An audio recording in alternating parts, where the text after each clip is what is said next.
So I'm sure you know some of the basic stuffs already, since you played a bit. But for the most I'd part, say the real basics.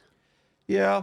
So I think that like once you understand like I mentioned before, like the ins and out 100% of the basics, it's very easy to adjust and apply the more advanced crafting methods that you have available in the game onto that base knowledge. But without the base knowledge or misunderstanding something in the baseline is going to cause a ripple effect further down the road if you make any mistakes in the more advanced crafting methods.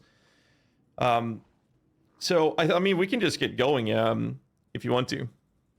Okay, I got your crafting thing pulled up here where I can see it and everyone else can see it. So I can see the screen you're sharing here, and I'm kind of just watching. So All right. I'm ready whenever whenever you want to start. If you want to do an intro, I don't know how you want to do it, but you got me for the time you need me here.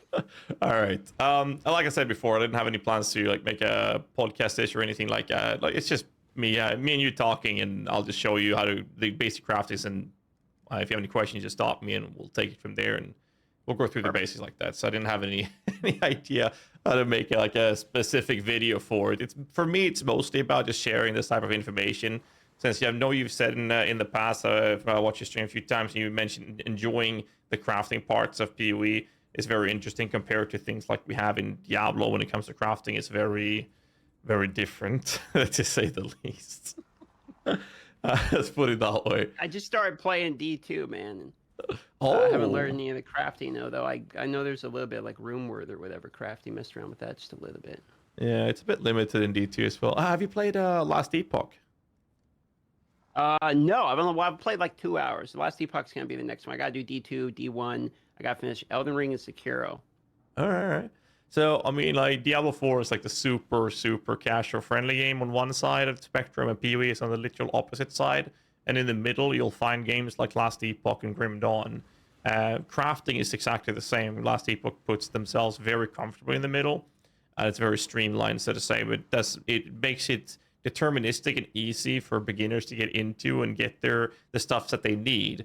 But if you want to go for the higher end, that's when it gets a little bit more advanced, but nowhere near what PoE offers. Well, let's just take the very simple basics out of the way.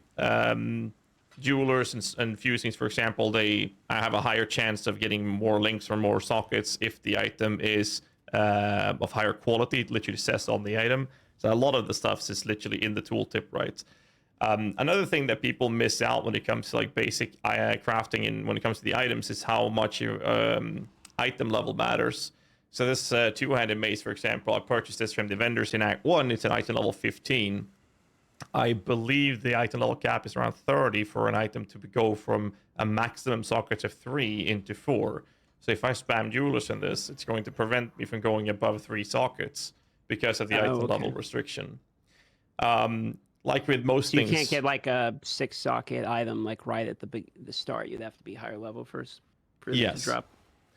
There are ways to bypass rules like this, which is going to be the name of the game. The more advanced crafting you go in PoE, there's always ways to bypass things. But like I said, we'll keep it basic. The way to bypass an item like this to go to 4 sockets would be to use the bench craft, and a lot of things goes back to using the bench craft. So if I do this and I say, well, my item is going to have 4 sockets, and I use this benchcraft, despite not being able to make it 4 sockets with jewelers, the benchcraft can override it. And you can do this all the way to 6 sockets. It doesn't care about the item level in this specific example. So that's basically how the sockets work in terms of quantity of sockets. Links is just following that. If there are 4 sockets on the item, the item can be 4 links. If it's 5, it can be 5 links. If it's 6, it can be 6 links. So that doesn't really matter. It just follows whatever sockets exist of the item. The only other part is if you have a 6-link item, for example, and you want to say you want to have 4 red colors and 2 blue on this occultist vestment, this can be a bit tricky, because the colors are gated on difficulty based off the attribute requirements of the base item. So in this example, it's used from a level 62, but there's a 180 intelligence requirement, which is quite high in this game. And that means that the weighted value of you getting blue sockets from spamming jewelers is very high. As you can see, most of the times I'll end up with a lot of blue scholars. And this is where we can utilize a tool called a Varici calculator. The reason it's called this is many years ago, the master in the game called Varici had his own bench craft back then that did colors, which was called Varici. So I'm going to link this to you as well, because this is a really good tool. And there's so many good tools. Oh yeah, the problem with PoE mostly is that there are just so many third-party tools. However, once you learn the basics of these things, a lot of the tools becomes mundane, if you will. Like, you don't need them once you get the hang of these things. So the example here is for this item, you say you want 4 red and 2 blue colors. That would say that I want 4 red and 2 blue in the system. There's 6 colors, and the requirements without gems in it is 180 intelligence. And then click calculate. It's going to tell me that I should use 3 red bench on the benchcraft. It will also tell you the average amount of chromes used and whatnot. So they have an open API for all this stuff then that like shows the math and all that behind it? Is that how people are able to make these tools correctly? Yes, most of these tools is created through APIs provided by GGG. Same thing when we had trade we had another website called PoE.trade before they did their own trade websites. Same thing there. So most of those things is from that, and the things that are not is data mined information. Another example of where you can utilize the benchcraft to bypass things is something that's very commonly used for minion builds is a triad grip. So triad grip, this one's corrupt. I can do it on a corrupted, doesn't matter. So on a corrupted piece like a triad grip, right now and has been very often is the desire to have 4 green colors on a pair of triad grip. And these have 26 strength and 26 intelligence as the requirement stats. And I would just put them into the Varici calculator and click calculate. It's going to tell me to spend 1.2 thousand chromatic orbs using the 3 green Varici recipe. Now, when an item is corrupted, you can still use it in the benchcraft. The problem is every craft you do will also cost the equal amount of jewelers or chromes as you do That's with cool. ball orbs. I didn't know that. Yeah, most people miss this part, but you know, it gets kind of expensive. So if I were to put, according to Varici Calc, 3 green, you know, that's going to cost me 120 chromes and 120 vol orbs per try. Yeah. So that's a bit crazy. overkill. Okay. What's also rather important is that if I say, well, I want 1 green and do calculate, you can see that they're using a chromatic with 1 socket. There's a chance, a 16.8% chance here to hit that green. So what you could do is basically use a Varici trick with jewelers to color the item. And this can be very good for items, for example, if you have I don't have that right now, but let's say that I want to get 4 green out of this, which this one doesn't have dexterity requirements, so it's essentially just pure off color, since it's more likely to hit red or blue on this one. And that comes to understanding socket orders. So in a 4-socket item, the first socket is top left, and second one is top right, third one is bottom right, and fourth is bottom left. What that means is that if I then want 4 green, and I know that that is a 16.8% chance for this one to just hit 1 green on this example, that means I can put 2 green through the benchcraft on this item, which this craft will guarantee that socket number 1 and socket number 2 will turn green and the other will be random. Now I got it on the third one, luckily, in this example. And with this information, I know that the chances when a socket is added, it's just randomly going to have almost 17% chance to hit a green. So what I could do is make this 3 sockets, and knowing that the socket order is how the benchcraft operates, this will remove the blue socket, because 1, 2, and 3 are already green. So now I have 3 greens. And if I then add 4 greens, which only cost me 10 jewelers, there's a 17% chance that goes green. And then I can just rinse, repeat. So when you're this. adding, I remember this part, I did this at one point in the game, but what I didn't know is when you're adding the addition of sockets there, is the math the same every time for that final one? Or is it just mathematically superior, basically, to do it each socket on the way up? Because of the extreme cost of 1200 chromatics, obviously one can do the math to see how much 1200 chromes would cost. Looks like it's going for almost a divine worth of currency in Standard League right now, a little less. and comparing the cost of how many jewelers it would be to go back and forth. You know, you put 2 green colors, cost you 25 chromatics, and then going between 2 and 3 is 1 jeweler and then 3, so it's 4 jewelers every attempt with a 17% chance to hit. So that's very, very cheap to get the third one green. And then between 3 and 4, that's 13 jewelers, 10 for the 4 and 3 to bring it back to make that 4th socket appear with a 17% chance of getting that to be green. So I like. Sorry. People pretty much always do the sockets this way then. When it's off colors, yeah. So like CI builds, the builds that go pure energy shield, they have a tendency of using energy shield based items which are pure intelligence. So if you want an item with like 4 red colors or red and green mixed colors on those slots, instead of wasting thousands of chromatics, this is a much more effective way to get the desired colors that you want. And since a lot of people miss this information or this knowledge, they spend that amount of currency and end up wasting tons when they don't have to. So this is like the most advanced part you get when it comes to color socketing. So I'm going to make this 4 green by bringing it back to 3 green and then, you know, back to 4, I got a red again. And you basically just rinse, repeat this till you hit a green. And that's basically the whole process of how you can achieve off colors when it comes to 4 socket items. It's not something that is recommended to do on the 6 slot items because 5 sockets and 6 sockets cost considerably more currency to do. And in my case here, this is on a corrupt, so I'm actually out of jewelers now. But in my case, this one's corrupted, so it also cost me Vol Orbs at the same time to do this. So that gets a little bit more expensive. But it would be even more expensive to try to do this with chromes compared to this strategy. Quality has no impact on coloring. That's also something to keep in mind. I believe the item level is 30 or something that the item can go to 4 sockets, 35 I think it is, or 40 for 5 sockets. And then I believe it's item level 50 before item can start dropping or naturally become 6 sockets, for example. And they can be sold from vendors as well. So that's something to keep in mind. So if you check a vendor from Act 6 or 4, I think it is, you can start seeing 6 socket items appear, which can be sold for jewelers. That's also something to keep in mind, but small little detail. But that's basically the entirety of information when it comes to sockets and the way to color them and the way to link them is all covered there. And like I mentioned, you can use the benchcraft even though the item is... I'm out of all orbs now.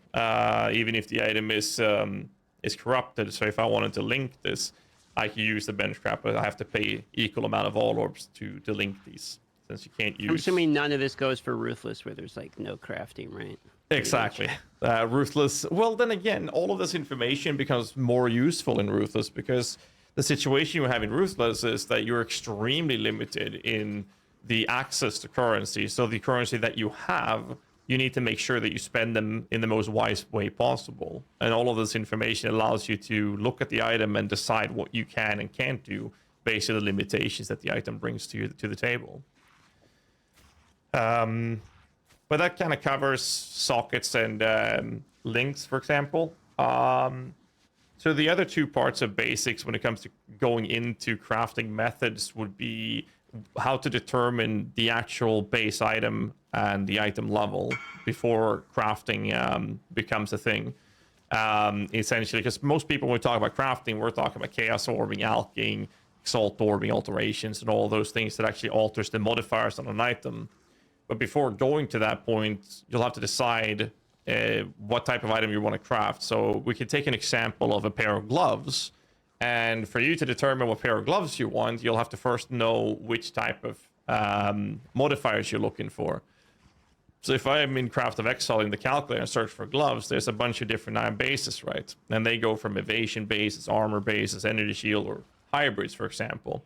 And this is why it's very important to know what modifiers you want. So for example, evasion-based gloves, they have the possibility of rolling spell suppression modifiers, which is something that does not exist on non-evasion bases.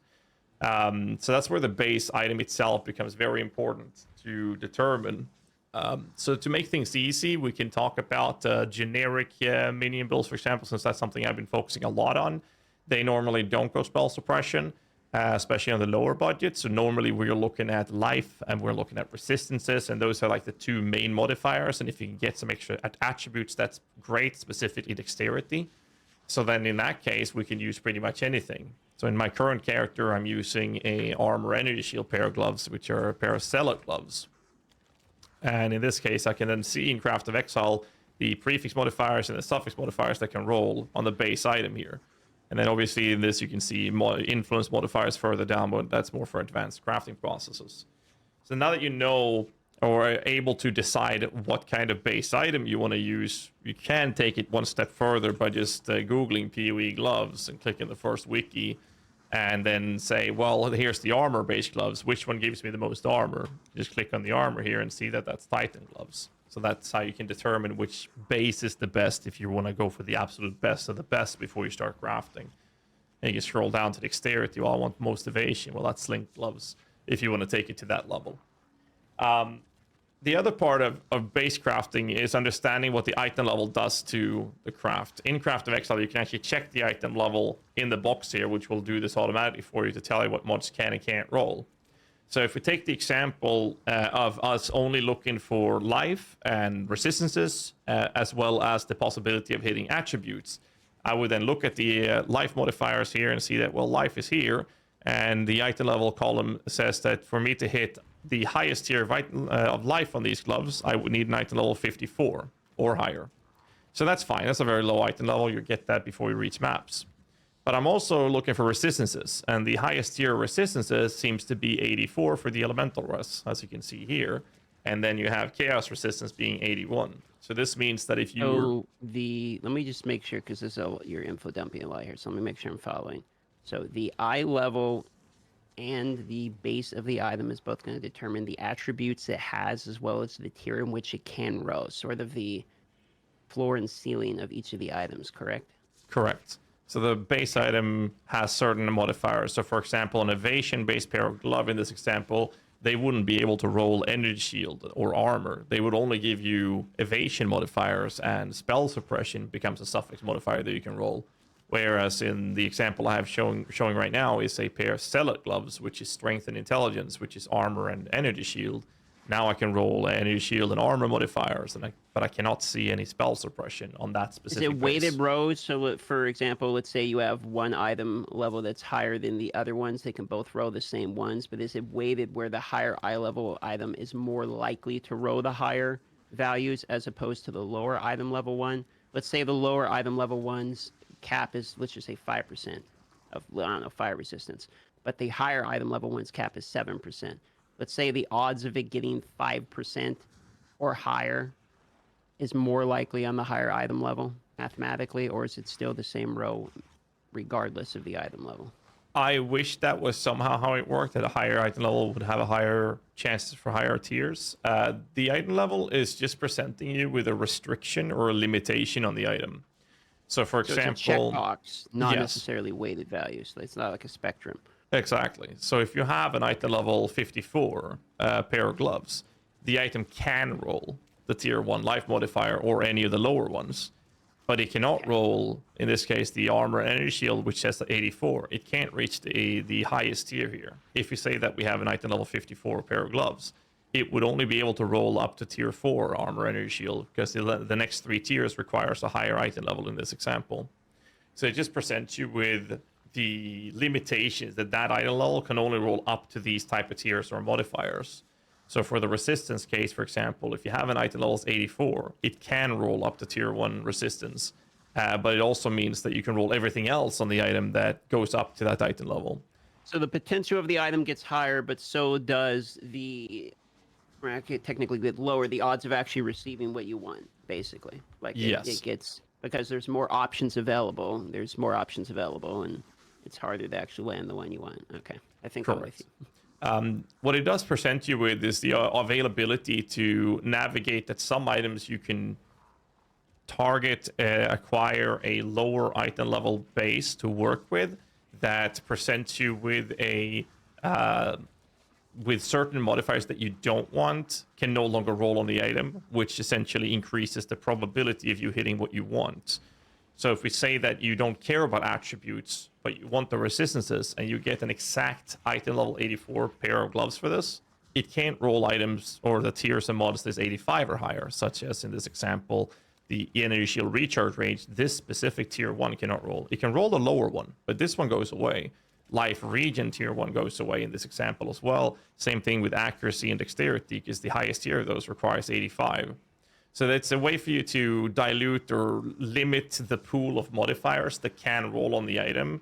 When it comes to life and res, you get an 84. There are very few mods that you can block away, but understanding the impact the item level has helps with that a lot, to make sure that some items you might be better off having a lower one, because you can remove a ton of modifiers that you don't want when you're crafting. Okay. Crafting in PoE, like the more currency or more advanced crafting methods you include in the process of crafting, the easier and more deterministic you can make the craft, but it comes at a great cost. And the lower investments or initial crafting, especially when it comes to basic crafting, has more to do with increasing or decreasing the probability of the outcome you're looking for. So it's always RNG based, but understanding these things allows you to present yourself with the best case scenario to hit what you want, essentially.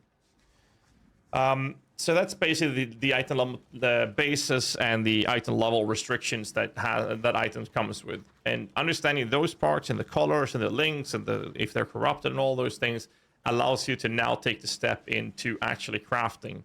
And before we do that, there's the understanding of the what I refer to as the anatomy of an item. And the anatomy of an item is very simple. If an item is, in this case, we have a white tribal maul. It's not a rare, no rarity on it at all. It's just a standard old white item. I can choose to use an Alcorb on it, which will upgrade the normal item into a rare. I can also use the transmutation, which will make it into a magic. So if we make this item magic, there is 2 modifiers. But I can't exalt slam this to make it have another item modifier, obviously because it's not rare. But in this case, a magical item, the limitations here is that it can only have 1 prefix modifier and 1 suffix modifier. That's the maximum amount of explicit mods a magic item can have. So when it comes to that, there's quite a few things first, and that is that you have on every item, or most item can have either an enchant, and then it can have implicit modifiers, and then it can have explicit modifiers. So I'm going to show you a pretty big item here, which is my current helmet. The very top, you'll see the modifier that says 150% increase effect of buff granted by a carrion golem. That is an enchant that you get from the labyrinth. I'm sure you've seen that before. Correct. Yeah. I got a shield crush one in my first run through, which was nice considering that was the move I used. First lab ever, no problem. Good shit, good shit. So enchant separates themselves from the rest of the item. I have one on my weapon, which is from another orb. You can get this from harvest crafts as well. There's quite a few ways to do this, but the enchants are basically separated on top of everything else the item has. And between the enchant I have on the helmet and the minion deals 20% increased damage, there's a yellow line. And that is separating the fact that the top one, the light blue teal one, that's an enchant. And then it says implicit modifier, minions deals 20 or 15 up to 20% increased damage. That is referred to as an implicit modifier. Implicit modifiers is basically gated through 2 different variations. One is either from corruptions, and as you can see in my tri-grip that we had here, these are corrupted to the point where there are 2 implicit modifiers saying corruption implicit. One is +1 maximum frenzy, and the other one is increased life. An implicit modifier from a corrupted state would overwrite the implicit of the base item, whereas the bone helmet here, the implicit from a bone helmet is in fact minion damage. I believe I have another one here somewhere. Nope, they're sold. The wand I have, for example, have minions deals 20 to 24% increased damage as an implicit mod. That's an example, whereas a reinforced tower shield has a flat life modifier as an implicit. So that's basically how it's gated on the base item. We can take a look at, for example... My understanding is you can't change implicit modifiers, right? The only way to do that is to override it, which would be through corruption, such as the tri-grip here is corrupted. That has given it implicit modifiers in this specific outcome. And when you corrupt something, can it become any implicit modifier, or is there a set one based upon the base item? It's based on the base item. So if we go to Path of Exile and we have glove search right now, you can scroll all the way down to Vol Implicits. Now, obviously, when you corrupt an item, you can be in a position where you end up having the item get bricked. Like it turns from whatever it is to a random rare item. It can also give you a white socket or more, or it can also nothing can happen with it. It just becomes a corrupted state. Or in this case, with the gloves I showed you, it can give implicits. You have double corruptions, which is something you do from the betrayal. No, not betrayal. Incursion modifiers from June. So if you go into her temple and you have a level 3 corruption room that allows you to do basically the same thing by corrupting an item. But there's a 25% chance the item just completely disappears, 25% chance that it bricks, becomes a random rare, and 25% chance that all of the sockets turns white, and 25% chance that you get 2 corrupted implicits. So that's how that works. It's a little more advanced when it comes to the Alva incursion modifiers when it comes to implicits. Outside of that, if you scroll down in Path of Exile, in this case, we have the gloves up. You can see the different outcomes. So if you get an implicit, it's going to be one of these modifiers that's going to exist on that item. And that would overwrite whatever other implicit might be on the item. The other way to overwrite an implicit would be the Eldritch currency, which I do have on my gloves. So for example, on the gloves here, I have increased effective marks and minion damage. Those are from Searing Exarch and Eater Worlds implicits. These cannot be combined with other influences such as Shaper, Elder, Crusader, and Hunter, and Warlords, as an example.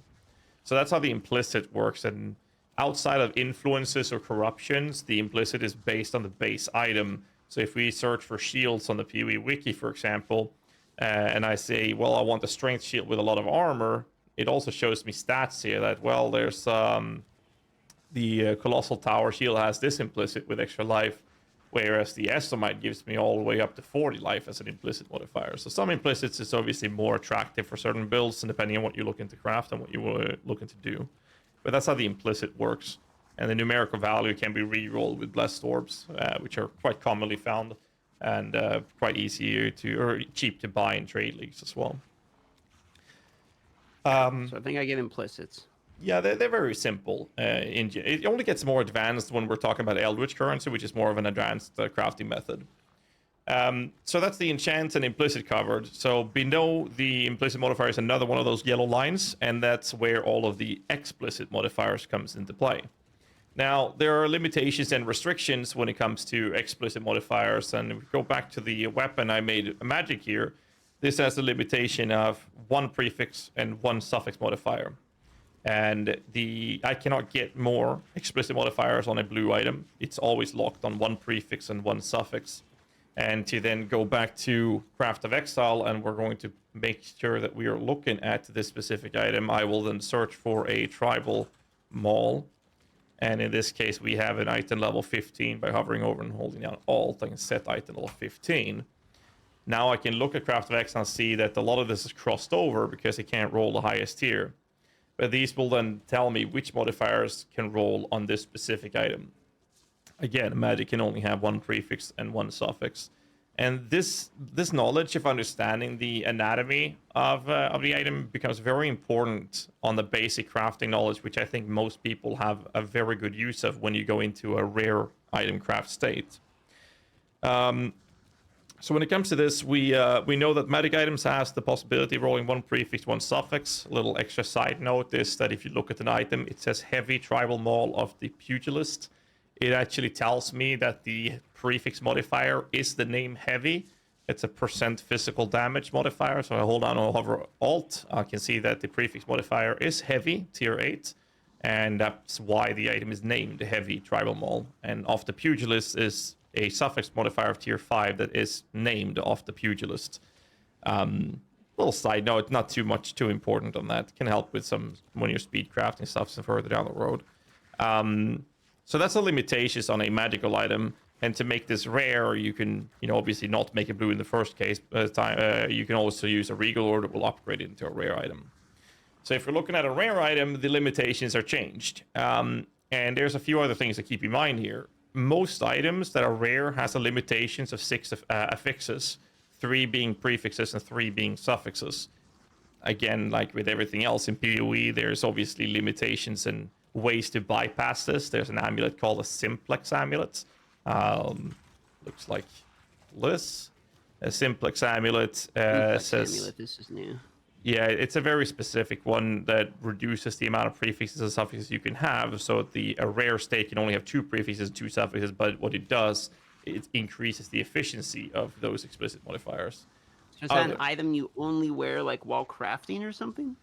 No, this will only be on that amulet. So this a simplex amulet can only have 4 modifiers total for that specific amulet.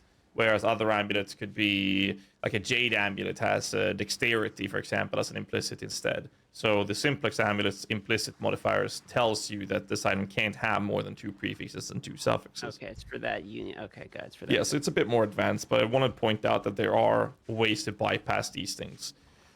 The other exclusion to it is jewels. So, oh god, I think I just killed my minions.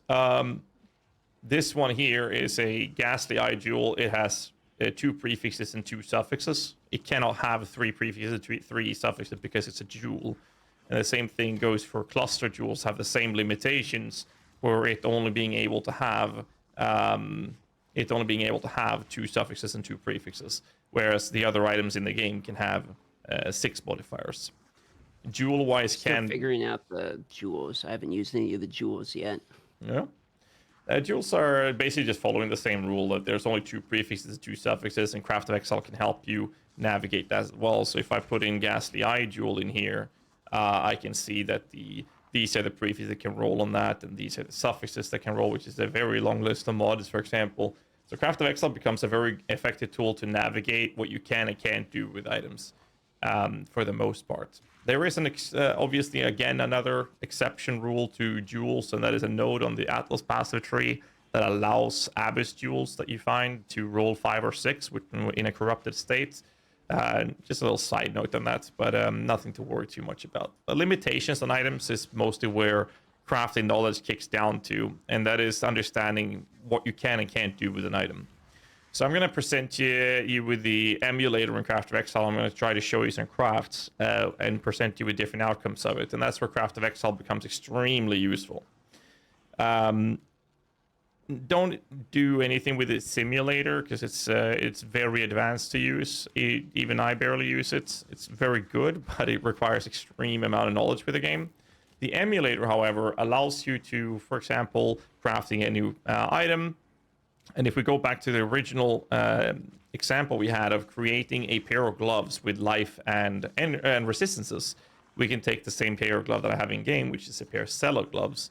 So I would then choose gloves, strength and intelligence, and I choose the cello gloves. And in here I can then say, well, I don't have any influences. The item level and the quality doesn't really matter too much, but the item level does, as we've covered. In my case, I have an item level 84. So I'll check that box and then click proceed. And now I am presented with a way for me to practice crafting of this. So now I can use an alch orb in this, and I'll see the random modifiers. I can spam chaos orbs in this and literally just practice crafting completely. All I want to do here, and I can undo if I fuck something up, for example. So our goal was to get a life modifier out of this, and in the initial step of games, you'll have 2 different options that you'd prefer to do when it comes to crafting. Obviously, if you find a 4-link glove and you're going through the campaign, you might use a alch orb, or you might use I don't have any, a binding orb, which makes the item rare like an alch, but it also makes it 4-link, and then see what you have. In this case, I have a full item with life mana. This was really bad in this example. Other crafts that you can do when you're going through the campaign is essences. Essences is very often used as a way for you to guarantee that the item becomes rare, and you can guarantee one of those modifiers. So in the early stage, for example, if I have a Weeping Essence of Greed, I can see that that's going to give me on an armor 31 up to 45 life if I craft that. So that's guaranteed on the item. So Essence Craft essentially is reforging the item, so it rerolls everything, but it gives you a guaranteed mod based on the base item you're using it on. So the Essence of Greed in this example, using that on an armor piece would give me life. Using a quiver, I get attack damage leech. Weapon is attack damage leech. Belt gives me life recovery, and jewelries, which would be rings and amulets, would be life regen. So if I go into the Path of Exile and we click on the Essence tab here and say, well, I'm going to use a Greed Essence and take a lower tier just for this example, and I click on this, you can see that the prefix of the Essence gives me HP. No matter how much I click this, that top modifier is going to maintain because that's what the Essence is providing on the item, as an example. So that's basically the generic initial base ways of crafting for most people that engage with crafting methods in Path of Exile. Basically just out-orbing, or they find an item with certain modifiers, or they craft with essences, which is a very effective way to navigate and make sure that you get the mod you want, especially in the case of you might need resistances and you're buying a heavy belt which has strength implicit. You can then say, well, I want some I want resistances on this. Say I'm looking for fire resistance. I can use an Essence of Anger. And if I use that on a belt, I'm going to get 36 to 41 res if I use a Screaming Essence, for example. So those are very effective ways to help you guarantee a certain outcome. The reason the anatomy of an item is important is if we paint up an example of an item that looks something like, say we have an item that looks like this. This item has a life modifier, it has a armor energy shield of a very bad tier, it has a good tier of intelligence and a decent dexterity. And if you say that, well, this is something I am happy with, but I would like some resistances on this, you obviously have the option in this example to bring this item to the benchcraft and just put resistances on it and you're happy. However, there are still an open modifier being a prefix, so you might be interested in using an exalted orb to add another modifier to it. But if you use an exalted orb in the item when it looks like this, there's still an open prefix and an open suffix modifier, as you have the information that the item can have 3 of each, but it only has 2 of each in this example. So slamming this will give me a 50% chance of adding either a prefix or a suffix modifier. And you can go through the list of mods in this tool as well, base mod pool. I just think it's easy to view it by opening up another page and looking at the calculator, but it's a matter of personal preference. So knowing that I already have my life modifier, and like we talked about before, when the example that we're looking at is that we want life and we want resistances and or attributes, we have all of that already. So we're just looking at optimizing it. We don't really care in this example about the other prefix modifiers that we can roll. So you can just benchcraft a suffix and then be done with it by going to suffixes and scrolling down to the craft and say, well, I'm going to put, say, fire or cold resistance in this. So here we go. Even hit the max roll. Nice. If I were to exalt this item, I'm guaranteed to get that prefix modifier. And the way you can do this is to go to the calculator. Let's open up another one. And go to the calculator. And I can see that we already have a life modifier. And what else did we have? We have an armor energy shield modifier, which is this one. So now you can see which other modifiers you can hit if you were to exalt it. You can hit even more armor energy shield, you can get a rarity, fist damage, leeches life. All of these modifiers can now be an outcome when you slam it. So, hold on, let me, because I think I'm misunderstanding this part. Having different suffixes and prefixes changes the other potential suffix and prefixes? Or is it the same suffix and prefix that any base item can have? I thought it was the base item that determines what you can get. Yes. So this is the base item, the Celadry glove that I've added here, the Celad gloves. Yep. And we're looking at the Celad gloves here as well. We know that there's a prefix open, and it already has these 2 modifiers. So since I've chosen a Celad glove in this tool now, it will tell me which items or which modifiers that can roll. Got it. That's the part that I like, because you were saying because it has these other ones, you can roll these ones, and I didn't know if that meant, but because it has like, you know, increased armor, then it adds these other stuff. But really, you're just saying these are the suffixes left of the pool that are still available, right? Exactly. Okay, And this also comes down to when you're talking about the pool of modifiers. I would refer to that to be a little bit more advanced. You can calculate the odds if you want to, both with the tool or manually. But the item level column we've already checked. Right on the right here, you have the weight. And obviously, what this works is picture yourself having a swimming pool where you're just tossing in, bricks of these modifiers for each tier. And the higher weighted value they have, the bigger the brick is. So when you randomly take one out, the bigger the brick is, the higher the chance of that being the mod that you get. So if you look at the weight, the mana has 12,000. And the reason for that is that each tier of these is weighted at 1,000 each. So if I slam this item with an exalted orb, this specific example, the highest probability of the outcome is that I'm going to hit the mana roll. Obviously, that might not be something you want, but that is the percent chance of you hitting a mana is higher than anything else in this example, whereas the lowest here looks to be you hitting a physical damage leech, because that's 1,000 weights. So that's basically how the pool of weight system works without talking about percent chances.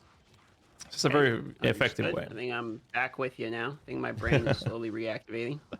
Yeah, it's a lot of information, it is, but it's like, that's what's so good with Path of Exile, to utilize the emulator so you can practice. So if I were to click the Exalted Orb and then slam this, I got rarity, which is nice. I mean, look at this. It was one of these 2,000 weighted pool. I got one of them, which is weighted at 1,000.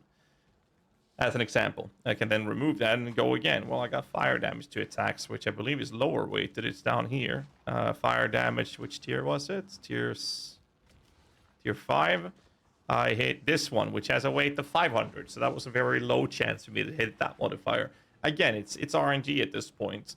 So the important part with this type of information is to navigate and understand what the options are, what you can do with it, with the item, by understanding the anatomy of it. So you know it can have 3 prefixes, 3 suffixes, and you know what you're looking for. And with that information, you can then navigate to say, well, I can do this and this with the item, and then make the most sound decision for that.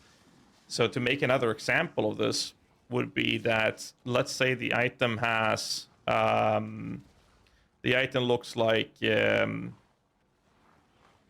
this. You have 3 prefixes, and you want, you hit a really good tier of dexterity, but you want resistances. But there are 2 open suffixes in this example. You want resistances. You can already benchcraft 1 res on this specific glove, but you can always add another one, and this is where the Exalt Slam comes into play. But it's not good for you to put a resistance craft first and then slam it, because that resistance craft you put on blocks that pool of mods from rolling. If you hit a fire res, you can't roll another one, right? So if I then go back to the calculator and we look at the fact that we have a dexterity roll, which is here, we can see that, well, the highest weighted pools here was dexterity. We already have that, but we want one of the resistances or even chaos rust, but we don't want intelligence, or maybe we don't want strength in this, and they have the highest tier of mods. There's also a high tier pool from the life region. If you hover over your mouse on the right-hand side on strength, it will give you a list of modifiers with a little symbol next to it. So in this case, it actually tells me that if I were to benchcraft, there's the symbols on the left here, the strength dexterity and strength intelligence. They have a little round symbol that is a veiled symbol. The next 3 ones has a little blacksmith anvil, that's benchcrafting, and the last one is an essence modifier. So this tells me that there are 3 different benchcrafts I could put that would make the item unable to roll the strength. Knowing that we don't want to have any of these, I can hover over here and say, well, I can also benchcraft strength intelligence. If I do that, none of these 2 can roll, which is a very high weighted pool. That would allow me to go back to here and go down to the craft and say, well, I'm just going to benchcraft strength and intelligence, the lowest tier, to make this cost as little currency as possible. So if I go to the benchcraft and check gloves, and I look at strength and intelligence, that's 4 chaos, but the lowest one only cost me 6 alterations. They will all still block the same pool of modifiers. So by doing this block, I now know that if I Exalt Slam this, there's 1 suffix open. I have removed the possibility for these 2 mods to roll, which then means that the highest weighted modifier for me to hit would either be life region. You override the craft with another resistance afterwards, basically. So you only craft it just for the row to increase your odds, and then you override it with the other one you want to. Exactly. Right?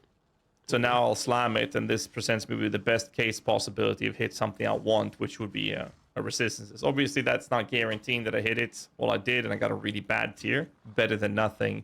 But now I can just pay the proper craft cost for a proper craft that I want, and this will cost me 1 extra scour orb because it has to remove this one. Don't use the scour orb on the item, but the bench itself will charge you 1 scour. to remove this as it reapplies the new one. And in this case, you put in whatever rest that you also want on top of this, which you'll do the highest tier. Now you have an item with 2 resistance rolls instead. Obviously, it's not guaranteed, because that slam could have ended up with something else. You know, it could have ended. Oh, that's a good one. It could have ended up with something else like mana on kill. This is again going back to this whole idea with you presenting yourself with a case of increasing the chances of getting what you want to the best possible state of the build or the item. Sorry. So again, increasing and decreasing probabilities. In our case, we're using the bench craft here to block off modifiers that you don't want. So when you do add that modifier through the exalted orb, it can't give you something that you definitely don't want, which increases the chances of you getting something that you actually want. Got it. Okay, so yeah, so then in theory, yeah, you would do the craft first before exalted, and then you would do it again, right? I mean, because I'm just trying to think, if the craft, it's always going to remove something you don't want, exalted's going to add a new one on there. Then unless the craft is adding and finishing like a suffix or prefix, which makes it would roll the other one out of the pool you don't want, right? Then you would, in that scenario, you would want to not craft, but in the scenario that you'll have a suffix, let's say you want a suffix, but you craft, you know, whatever, the prefix or whatever on it, then it would still be better to do that before the exalted.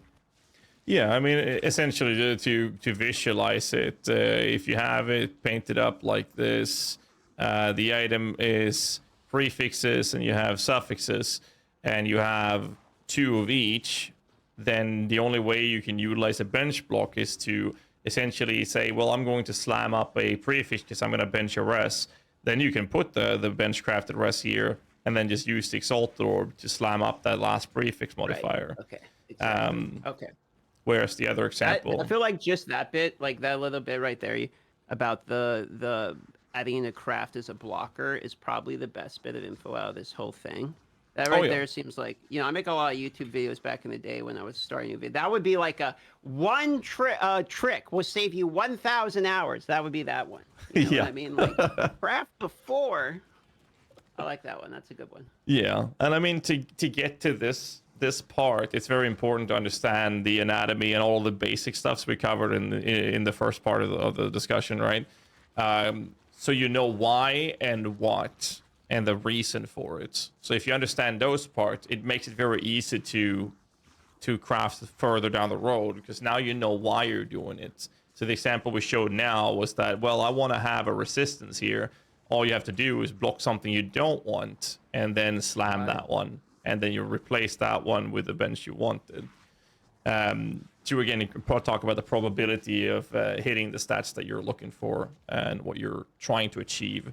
So that kind of crafting is like the most common kind of crafts that you'll see people engage with, and that I want people to learn to engage with. Because the best part with this is that now when you're finding an item on the ground, you can look at it and you can see the prefixes and suffix modifier, and understanding this basic crafting knowledge, it makes it easier to navigate and determine whether or not that is something you can use and or sell. It also tells you if there's something you can do with the item. So I'm going to give you another example that I've done rather recently on stream when it comes to that information, and that was a ring. If I can find jewelry ring, I believe it's actually I have it up for sale still. It was a 2-stone ring. So it looked like this. The modifiers that was really good in this was, so I double rest. So it looked like this. It had a tier 1 strength. It had tier 1 resistances of 2 different elements. And then it had complete utter trash as prefixes. It looked like, let me double check. Yeah, it looked like this basically. So as you can see, this modifiers on this ring has very good suffixes. There's a good attribute one. There's 2 very high resistance rolls. But the item itself, it was only really terrible prefixes. Nobody would want this for defenses, and most generic builds would want to have attributes and or rest on suffixes, and then they want to have, you know, life or energy shield as a prefix modifier. That's what most people would go for. So if I were to go to the trade and do a quick search and this, say, well, I have a 50 plus strength and I have a cold ras at 40 48, then we have lightning rest as an example at 48, and then search for a ring that is not unique, like this. You can see that these items here, this is 200 chaos, but this one has mana and has fist damage attacks, and there's nothing really good on the prefixes here except for that fist damage to attacks. This one here is a divine, but this is with a life modifier.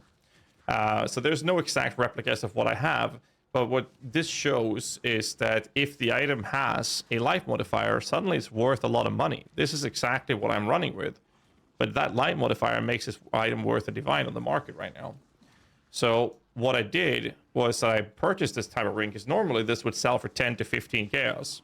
And the current prices of an annulment orb, which is an orb that removes a random modifier, cost right now 8 chaos orbs.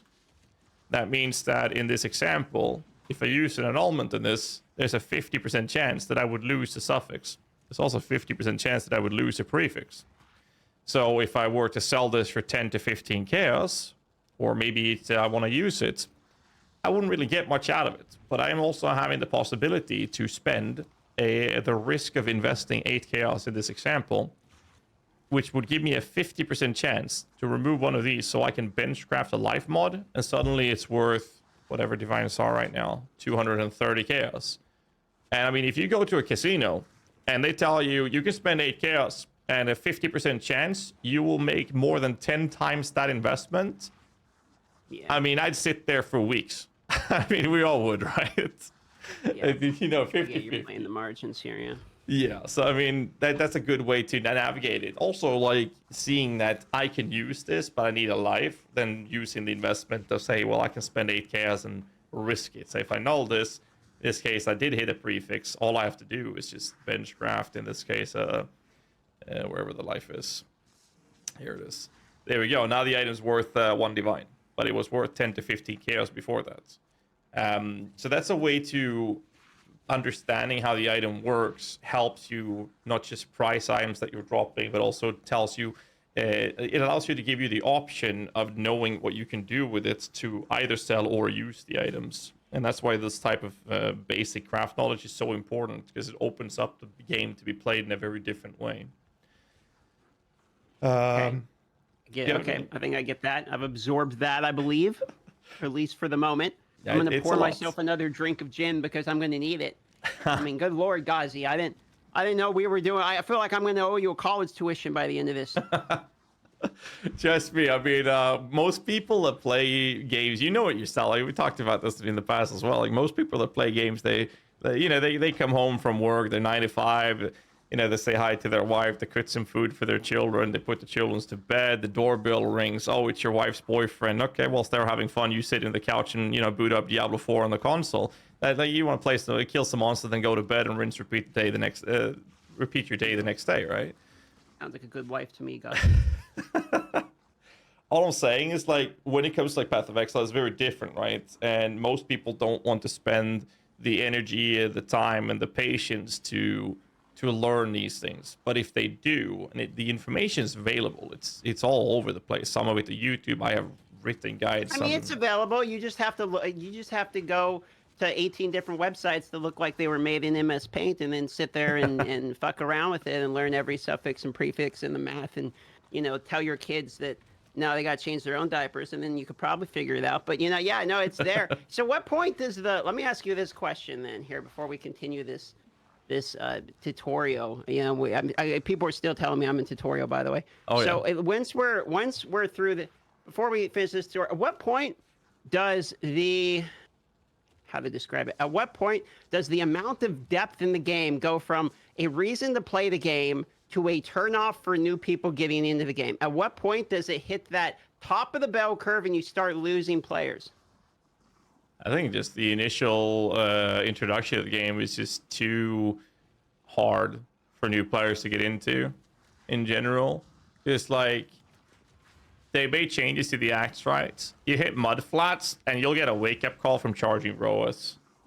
That's the first thing you'll encounter. And that's if you haven't opened up the skill tree and had a panic attack already. Like, that's the two biggest things. in my opinion, when it comes Yeah, to but like. the skill tree you can at least see with your eyes. So you're like, okay, I go here, I go there. This crafting shit is, oh, by the way, this glove has 35 different items that can row from this one glove. And every time you row one item, it changes the other item. And by the way, that item has to have the right level or else it's going to actually change what you can get. And then there's tiers to each of those items. And by the way, you need to craft one thing before you craft the other thing so that the crafting of the craft is actually easier from the previous craft. And it's like, okay, well, that's great. I'm glad there's depth, but I'm gonna go like spin to win in Diablo 4 and get one more level and go to bed. Yeah, I mean that's why Diablo 4 will have a much larger player base than something like PoE, because they're very like they're opposite spectrums in terms of difficulty.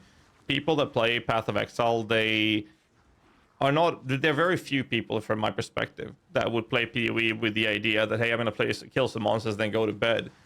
The only way they can get to that state True. is if they understand the parts of it before and they've had an interest either before or they have it now to go through the process of learning these things. And you don't need to learn a lot to get to that state and have fun with the game and just play it for what it is. It's more about the basic information is there, the tools are available. Like you talked about like different websites and whatnot. Like I mentioned earlier, I've put a lot of effort into working with Path of Exile to make it what it is today. And we also have written guides that I'm updating anytime anything changes that covers all of these things consistently. Like everything we talked about is available Thank in God written for it, formats. honestly, because that emulator thing is a godsend. Oh yeah. Like where you can go there and do fake crafting, so that with people like me that have one divine or whatever don't waste our only resources. That actually seems pretty good. This is one of the Not gonna best lie, that tools seems you like can a good have. one. Oh, for sure. Like the fact that you can look at an item and say, well, I want to slam this, then they can go to Craft of X and be like, okay, what can I do with this? And they can test doing it in here without ever wasting their item. And that's also pretty cool because if you do this and instead of clicking create item, you can import an item. It will tell you hovering over an item in game and hit Alt Control C to copy it. So if I go in game and I say, well, let's take these gloves, Alt Control and C, and then paste that in here, I have my exact item that I have from in-game, and now I can play with this tool. Yeah, that's pretty cool. So you don't have to like fiddle around and try to navigate. Oh, I had this, tab back in. Oh, I had that mod, tab. You just copy the item in. You can do this in the calculator as well, which allows you to take whatever you have in-game, bring it to the tool, and just play with it. I mean, what happens if I'm I naming a good Chaos amount. Orbit? Like the basics of the crafting actually aren't that complicated. Like I feel like you did a great job explaining it. It's like, okay, I take that, I can absorb that, I can probably immediately put that to use. I'm sure there's some min-max stuff, which I think is actually pretty cool. Like if you can get good at crafting enough that the knowledge gap between people that know crafting and the people that don't know crafting allows you to make a profitability in the game's economy by being a crafter, I think is a cool mechanic, because for me that somewhat resembles life. It's like, this guy's a good craftsman, he knows what he's doing, and there's some margins in there that are allowed for profitability because other people don't know what they're doing. And I actually think that's a cool way to have an economy, like actual skill-based economy in a way. So I like that. As I'm starting to understand a little bit more, I can see the depth of it. Oh, for sure. I mean, the things we tackled now is mostly covering like the very basics. Just understanding the fundamental baseline of crafting allows people to look at it in a different way. And the first part people will go through, newer players or even casual players, they don't normally craft for the sake of, hey, I'm going to craft this to make money out of it, because that requires so much more information and experience. However, what it does is it allows people to loot an item and then see, hey, I can put this craft on it and it will be worth so much more. Let's say you find a quiver and it has 5 modifiers with a prefix open. I can look at the bench craft and click on quiver and see, okay, well, in the quivers, I can add physical leech, I can add flat damage to attacks here, for example. It might not be worth anything based on the values that is on the item, but the fact that it has an open prefix, I can then go to trade and say, well, if I put this on it, will it be worth money then? And that could be the difference between a 10 chaos item and a 2, 3, 4, 5 divine item all of a sudden. And a lot of people that don't know these things, they would sell the item not understanding what they can do with an item. And what happens then is you have snipers that will just buy those items and then put the craft on and then sell it, which is what I showed a couple of days on stream with the ring I talked about. I bought this for 10 chaos, and then I put the 50-50 risk of a null. So my investment was 18 chaos, and I'm selling it for more than 10 times what I put on it because I could just buy it for such a small amount on the market. But this would be something people would find on the ground, and if they try to price it, there's no life on it. They might just vendor it, not understanding that they just vendor something they can make a lot of money out of, or in most cases use. So it just comes down to understanding how crafting works, allows people to play the game in a very different way, and that's just the baseline crafting. Like I have a written outline section in my my written guides that covers how I make currency. I hate farming for currency. If I can make my currency work for me, then I do that. So when I play the game, I do whatever I find entertaining to do in the game. Man, you're speaking to my IRL. I also hate farming currency IRL, and if I could make my currency make more currency for me, I absolutely would. Unfortunately, I don't know anything about that stuff, both in the game as well as out of the game. But at some point, that would change. Yeah, exactly. I mean, it all comes down to experience and getting to that point. And a lot of people think when we're talking profit crafting, I think that's very advanced stuff, because not only do you need to understand the basics, you also need to know the ins and outs of everything that's advanced, and then which builds wants what items and all of that stuff as well. And then looking at the fastest way to do it for the least amount of currency to create a profitable product, so to say. A lot of people think that profit crafting is all about crafting super expensive high-end items. I mean, see if I have something. I have this one here for 75 divines. Actually, I have a better one. This one here, that's a 100 divine item that I've had it up for a week. It's probably going to sell. It's very likely going to sell, but it's very likely that I'm going to have to lower the price quite a few times before it sells. If you know all this stuff, then why not? When are you going to make a good helmet? Seems like your helmet could be upgraded a lot, right? This one? Surely, yeah. I mean, surely that's. I mean, come on. You got to have like 3 more lines of socketed before it's any good, right? Is this chat putting you up to that comment? I'll give you 5 chaos. Okay. That's a 5 chaos. Yo, Valorb slammed that right. Valorb, son, right. corrupt it. It needs it, surely. Let's see. That helmet cost me 1,500 divines to craft. That's it. That's light work, son. Full-time PoE streamer. Here it comes. You know who really the Valorb surely will make it. What's Ghazzy doing? I'm actually curious. Ghazzy, there's absolutely no way sucker. that you could increase this, right? This helmet. This helmet is for the league. Actually, it's the best helmet for quite a few minion builds that has ever existed. We are going to make it better for standard league, because there's another minion that we can't use right now in leagues, but it's going to cost us another 1,000 divines to do. So we're going to do that. And when if the you league's corrupted it, where are the odds that it does something good? Is there even anything a corruption could do? We can always verify that by going to Path of Exile. Oh, here we go. Path of Exile. All right, so import that baby in there, and let's play one time no whammies with the hypnotic visor. Now, before you actually hit it with the Valorb, you got to explain to me what it is that could possibly hit. That'd be good, so we can see if in the alternate multi-dimension here, if you actually did this, if the helmet would become better. So we probably imported it into the calculator, and we know for a fact that the item has 3 prefixes and 3 suffixes. Yeah. And if we were to vol orbit, a couple of things would obviously happen. I could be in a position where it would brick. It could turn white sockets, and it could just nothing can happen. And I can also get an implicit. There's the double corruption, which we can do, which would have the 25% chance of certain outcomes, which would create 2 implicits. That's if pretty it hits. likely. Yes. So, well, first we have to understand that the implicit, like we talked about before, would go away if we get 2 implicits or in 1 implicit in this. So the minion damage at the top would disappear. Yeah, but I mean, I'm sure there's a better one we could get, right? Right, surely. Well, yes and no. So the vol implicits in the bottom in the Path of Exile, the modifiers we would look for would obviously be plus level of minion gems. Like that would be fantastic. The problem though is great. When an item is corrupted, you're unable to mirror it, and a mirror of Calandra creates a copy of an item. And if I then were to create or corrupt this to have +2 level of socket of mini gems, which would be absolutely fantastic, no one else would be able to get a copy of this helmet. And right now we have 49 copies of the helmets. So can you mirror it first and then corrupt it? You cannot corrupt a mirrored item. So we would only be able to corrupt the so original it item. changes the. Well, that's what I'm saying. Can you mirror it and then corrupt it? Like So you make a copy, right? So that way you got the OG one. What, can you mirror an item as many times as you want? Is that why you're not? Is that why Yes. you're worried? Oh, I see. So this is a.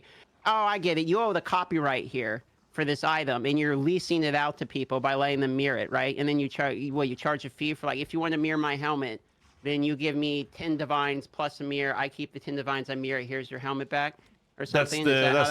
Yes, that's the normal process. I'm not charging for my copies at all, so I do it for free for the community.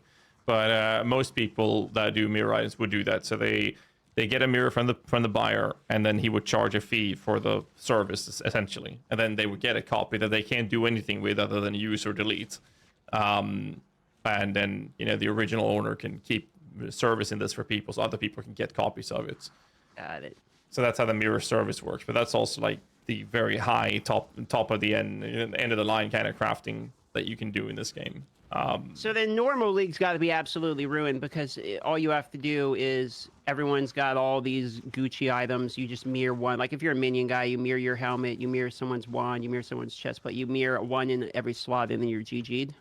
Is that kind of how it would be the case? Yes. Market in standard is completely obliterated though. Normally I don't care about it, so the people that I play with, I usually just give those items to those people because they care about it, and then I just keep playing the next league instead. But there's one guy in my team has, I don't know, 150 different mirror items for minion builds that we've made over the course of the 9 years, or something like that. But it's like standard league. Well, I've already ate the bad luck. So whenever you corrupt that bad boy, you're gonna hit absolutely lucky, and you're welcome, because I took all the bad streamer RNG. You see, on my solo self-found minion character, I'm gonna blame you for this one. Is I found a was it the Reliborn key or Void Heliquary key or whatever the fuck it's called? The one that gives you a foil.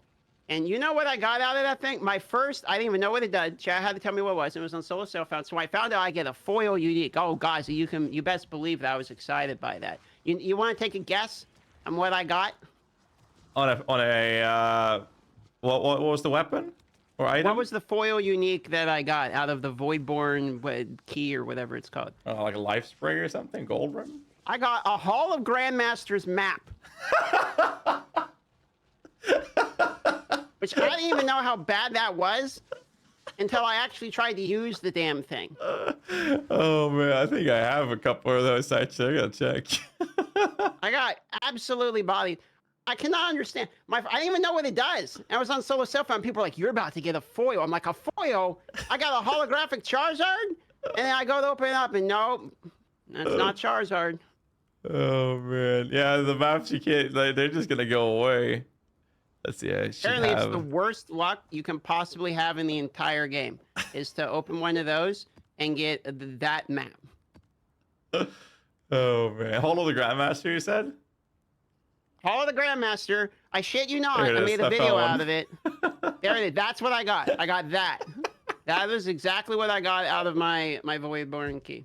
I'm gonna go ahead and actually confirm that is literally the worst outcome you can have. That's my first one. I didn't even know what it was. I was overwhelmed with dopamine. Overwhelmed. I was like, I'm gonna walk up to this thing. I'm gonna get some Giga Chad minion unique, whatever that one is, and it was gonna feel great. I was ready. I was absolutely ready to just have a banger of like Darth Micro gets the most lucky he's ever been in Path of Exile. Instead, that title of that video was Darth Microtransaction quits PoE forever. I mean, it still generated YouTube videos. I mean, there's that, right?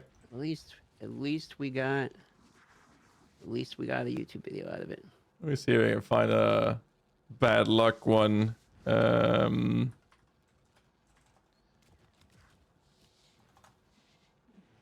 Where is it? Oh, here. I deleted 970. Yeah, it's exalt. So what's an exalted worth on the market?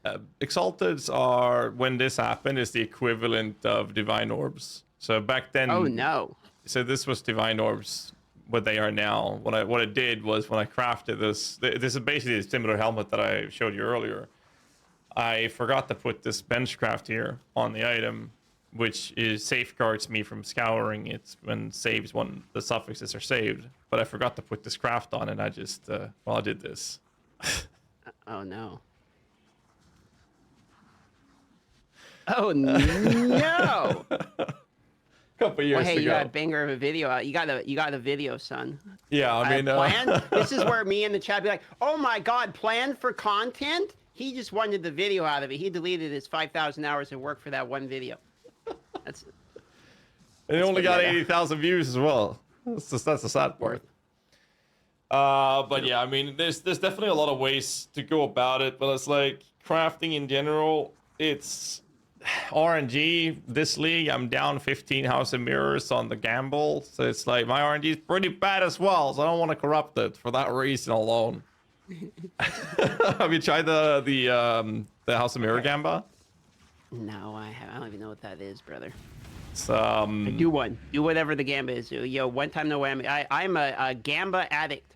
Oh, dude, you start this and you screw yourself over hard. Essentially, this is the thing with the drama of the girl taking one of the things. Yeah, I heard about that. I saw like a video on it. Yeah, basically you spend 1,500 yellow juice from harvest to, you double or nothing basically the card that you put in, and that just so can I sell my entire bank? Like, hold on, can I? Wait, let me look at my bank in the game real quick. What do I have here? Can I immediately gamble all of my shit? Let me see what I have. That'd be worth it. It's only cards though, right? It's only I don't cards, have any yes. of that currency, though. I have a couple of divines. I forgot. I'm completely broken this game. I have 12 chaos. Never mind. So I was excited for a moment. What it does is it allows you to, like, if I put 4 cards on this one in, I can hit 0, 1, 2, 3, 4, up to 8 cards for this Gamba. And what people do, like, I got 3+ there. Yep. So that's a good hit. All the way to 12. You're gonna get a divine orb out of this. I'm just telling you, you're gonna get one because I'm here. So I can't use it again now because it's too many. You need to be able to take the stack out in one click. So that means I can't have more than 6 cards. Oh, for fuck's sake. See what I say? What I say, dude? You're welcome. Now run it back. Okay. Another one. Here it comes. There we go. Hey, you got the bad luck out, and now you can. That's one divine orb is going to turn into 30 divine. Just watch. You're gonna make me go broke, man. I'm gonna make you go, absolutely. I'm gonna make you go broke. Here you go. I'm not your friend here. I am a Gamba addict. Yo, there you go. Congratulations.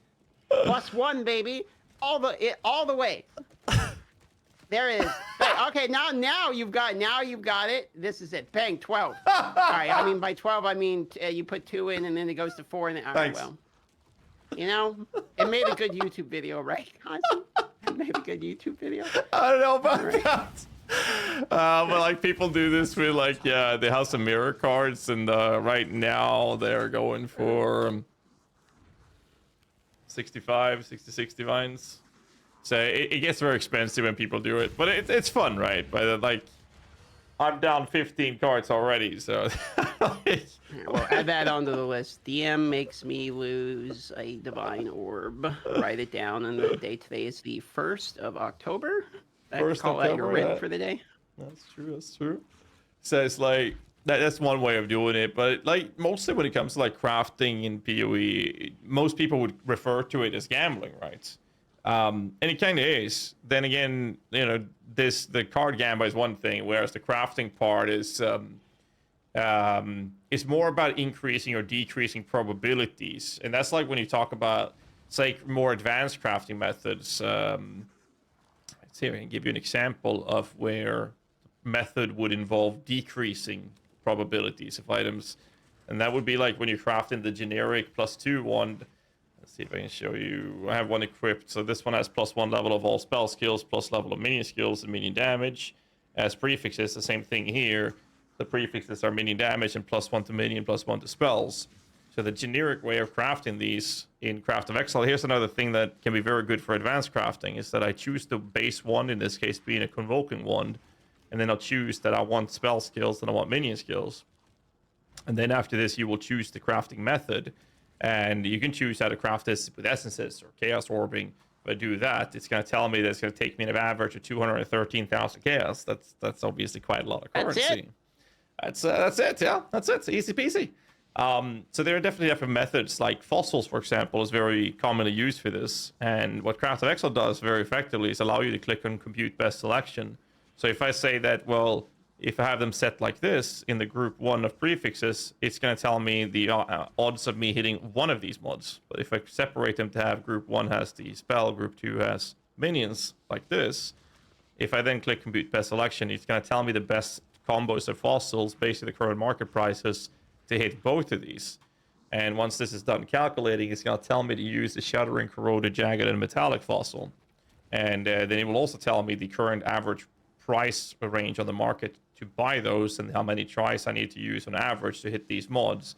So it's a very easy tool on Path of Exile to navigate and look at the average craft cost for certain outcomes. And I believe, if I'm not mistaken, this is a 1 in 12 chances to hit. And this specific craft will block a bunch of these instead of increasing the probability.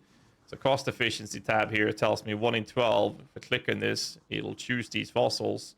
And it's going to tell me that the average craft cost is only 1,100 chaos orbs now. And I can click on this little symbol. It tells me 4.75 divines to hit it rather than the 213,000 chaos.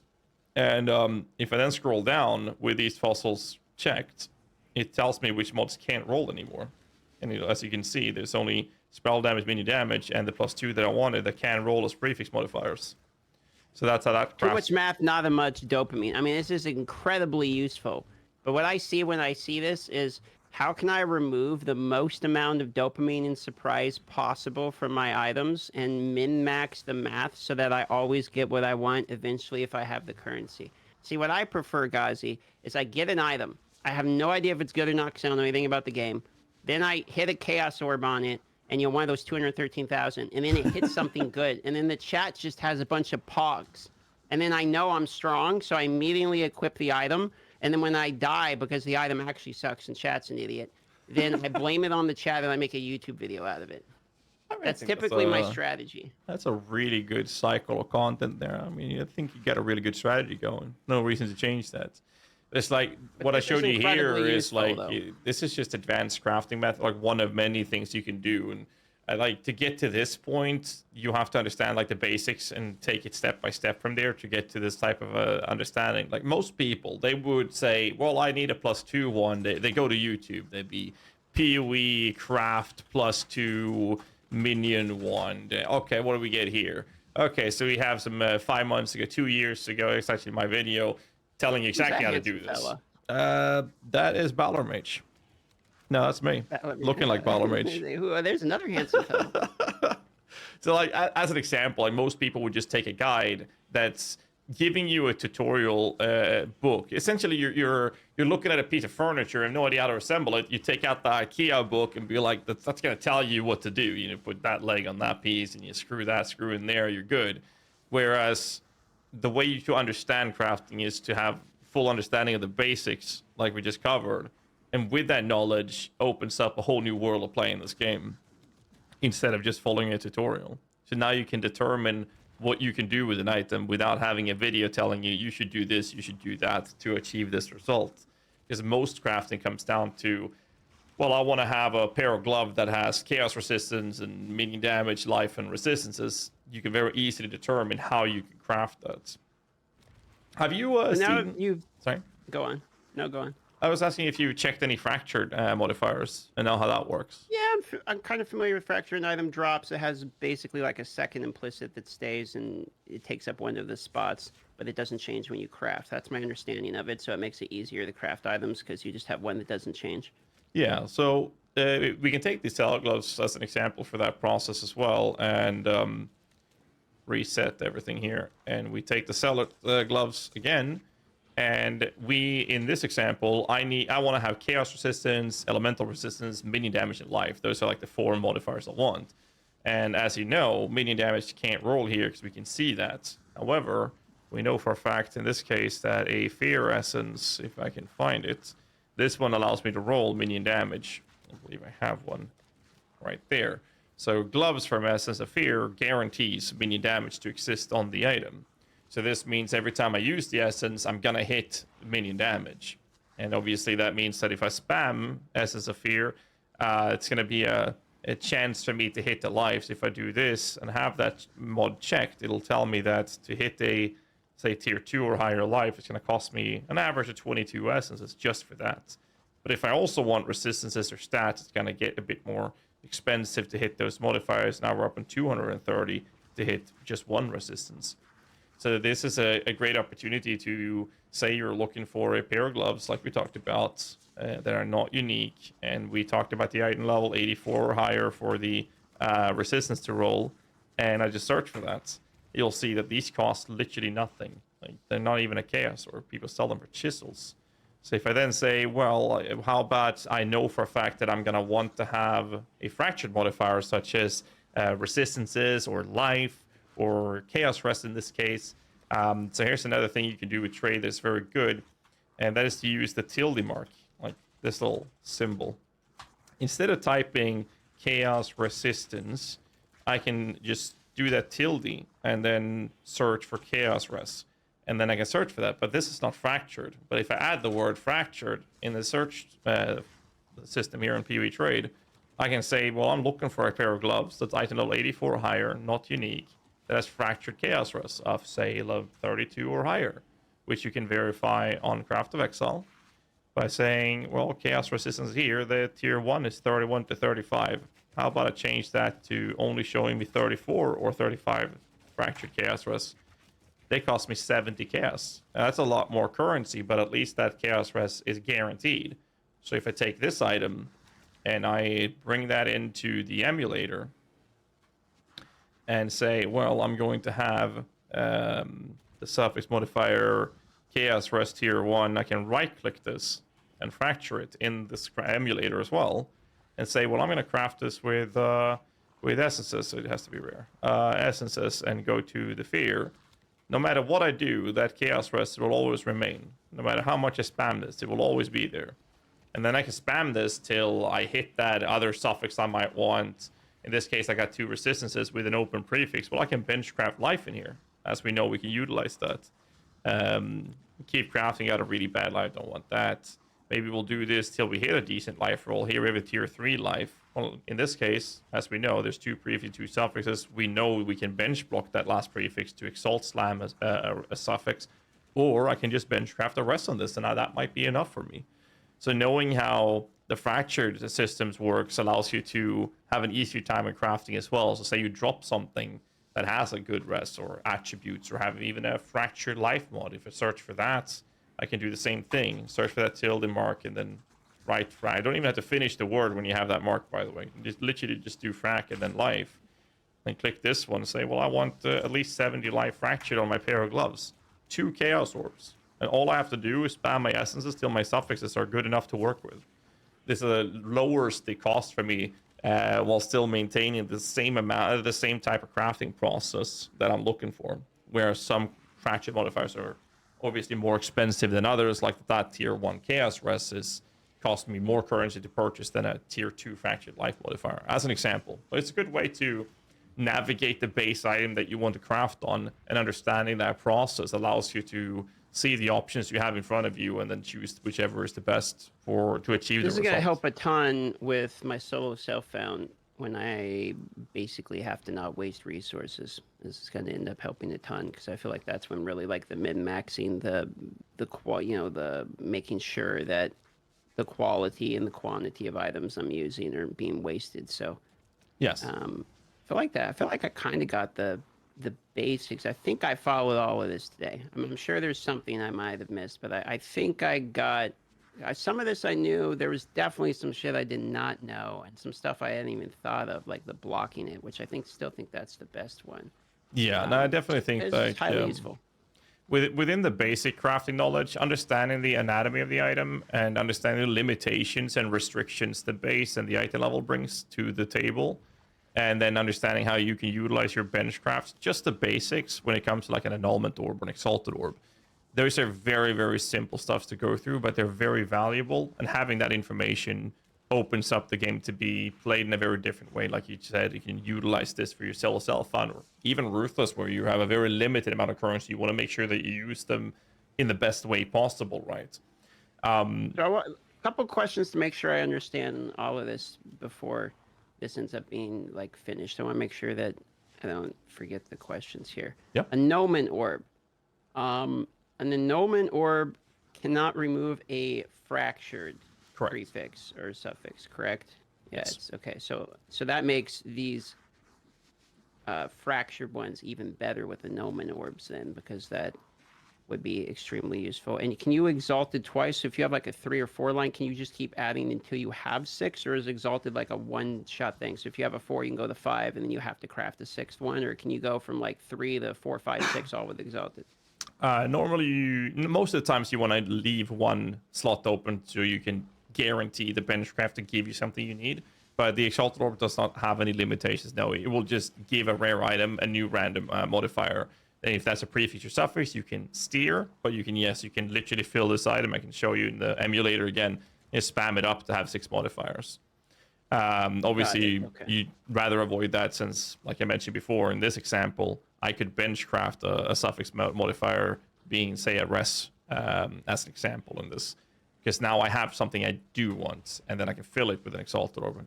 Like we talked about before, the highest probability would be to get mana, which is exactly what happened here. But making sure that you have a benchcraft is normally the better choice. But you can slam up the entire of the item to have 6 mods through Exalted Orbs. And like you said, the annulment orbs can never remove this. So no matter how much I spam this, that can never be removed. No matter how many times I spam this, that's just gonna stay there. Okay.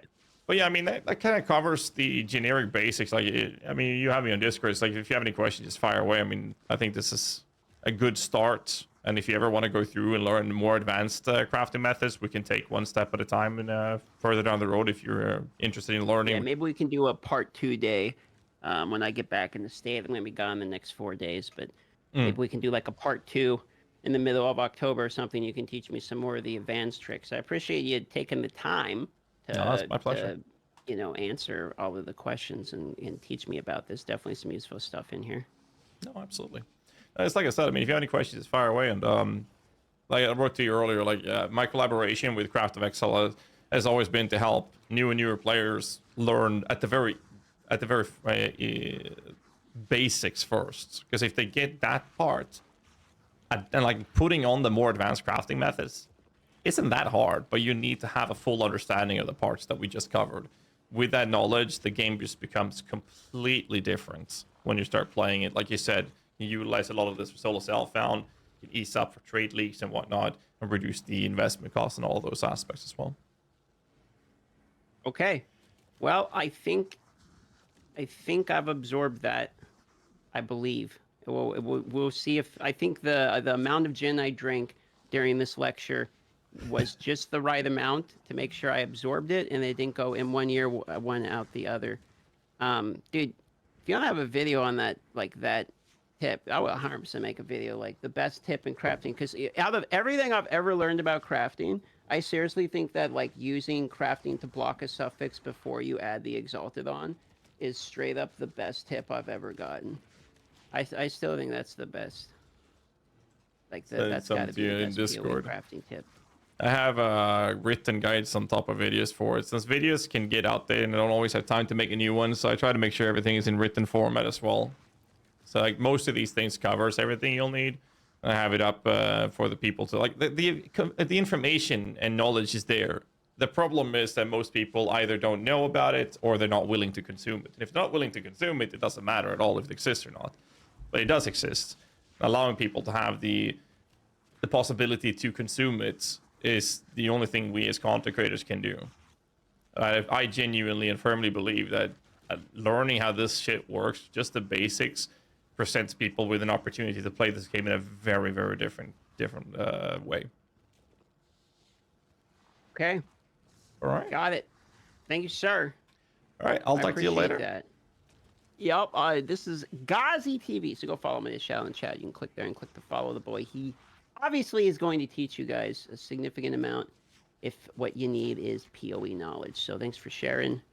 I will absorb it and I'll come back and ask you for more when I have the ability of my brain to absorb it all.